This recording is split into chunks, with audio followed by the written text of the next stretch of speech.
రైతుల కోసం మరో పథకం అమలు చేసేందుకు రాష్ట్ర సర్కార్ రెడీ అవుతుంది. దసరా నుంచి రైతు భరోసా కింద పెట్టుబడి సాయం అందించాలని సూత్రప్రాయంగా నిర్ణయించింది. ఇందుకు అవసరమైన నిధులు సిద్ధం చేసుకోవాలని ఆర్థిక శాఖను సీఎం రేవంత్ రెడ్డి ఆదేశించినట్లు తెలిసింది. ఈసారి ఎకరానికి 7,500 చొప్పున పెట్టుబడి సాయం ఇవ్వనున్నారు.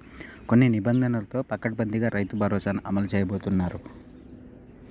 ఇందుకు తగ్గట్టుగా వచ్చే నెలలో రైతు భరోసా మార్గదర్శకాలు రిలీజ్ చేయనున్నారు. ఆ వెంటనే విడతల వారీగా వానాకాలం పెట్టుబడి సాయాన్ని రైతుల ఖాతాలో జమ చేయనున్నారు. గతంలో మాదిరిగా కాకుండా ఈసారి సాగు చేసిన భూములకే రైతు భరోసా ఇచ్చేలా మార్గదర్శకాలు సిద్ధం చేశారు. దీంతో పెట్టుబడి సాయం పంపిణీ విధి విధానాల ఖరారుకు CM Revanth Reddy cabinet committee వేశారు. ఈ కమిటీ వివిధ జిల్లాల్లో మీటింగ్లు ఏర్పాట్లు చేసి రైతులు, రైతు సంఘాల నాయకుల నుంచి అభిప్రాయాలు సేకరించింది. ఇందుకు తగ్గట్టుగా రైతు భరోసాకు కొత్త మార్గదర్శకాలను రూపొందించింది. గత బీఆర్ఎస్ హయాంలో రైతు బంధు కింద రైతుకి ఎన్ని ఎకరాలుంటే అన్ని ఎకరాలకు 5,000 చొప్పున పెట్టుబడి సాయం అందించింది. దీంతో ప్రతి సీజన్కు సగటున సర్కారుపై 7,600 కోట్ల భారం పడేది. నిజానికి చిన్న రైతులకు ఆర్థికంగా ఆదుకోవాలనే ఉద్దేశంతో ఈ స్కీమ్ను తీసుకురాగా పెద్ద రైతులకు ఎక్కువ లబ్ధి జరిగిందనే విమర్శలు వచ్చాయి. దీంతో ఈసారి పెట్టుబడి సాయాన్ని సీలింగ్ పెట్టాలని నిర్ణయించింది.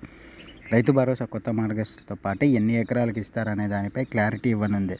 బడ్జెట్లో మాత్రం ఎప్పటిలాగానే రైతు భరోసా కోసం ప్రభుత్వం దాదాపు 15,000 కోట్లను కేటాయించింది. రాష్ట్ర వ్యవసాయ శాఖ సాగు లెక్కల ప్రకారం వానాకాలం సీజన్లో 1.39 కోట్ల ఎకరాల్లో పంటలు సాగాయి. అందులో వరి, పత్తి పంటలే అధికంగా ఉన్నాయి. ఏ రైతు ఎన్ని ఎకరాలలో ఏ పంటలు వేశారో ఏఈఓలు ట్యాబ్లో నమోదు చేస్తారు. దాని ప్రకారమే పంట కొనుగోలు కూడా చేపట్టనున్నారు. ఒకవేళ ప్రభుత్వం మొత్తం సాగైన భూములు ఎకరానికి 7,500 చొప్పున రైతు భరోసా ఇస్తే దాదాపు 10,000 కోట్లు ఇవ్వాల్సి వస్తుంది ఆర్థిక శాఖ అధికారులు చెప్తున్నారు. అలా కాకుండా సీలింగ్ పెట్టి ప్రజాప్రతినిధులు, ప్రభుత్వ అధికారులు, ఇన్కమ్ ట్యాక్స్ ప్లేయర్స్ వంటి వాళ్ళను పెట్టుబడి సాయం నుంచి మినహాయిస్తే ఈ మొత్తానికి తగ్గుతుందని అంటున్నారు.